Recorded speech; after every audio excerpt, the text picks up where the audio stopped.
আলাইকুম স্যার, আসবো? বসুন। স্যার আজকে আমার একটা ইন্টারভিউ ছিল। জি বসুন। আপনি তো সাব্বির হোসেন।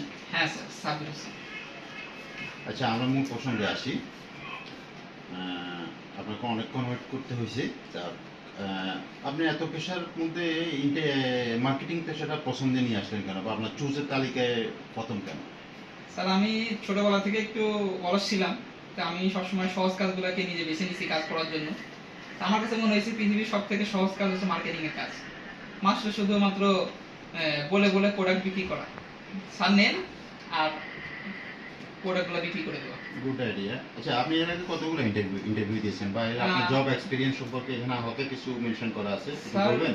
জব এক্সপিরিয়েন্স বলতে আমি ইন্টারভিউ দিয়েছি অনেক।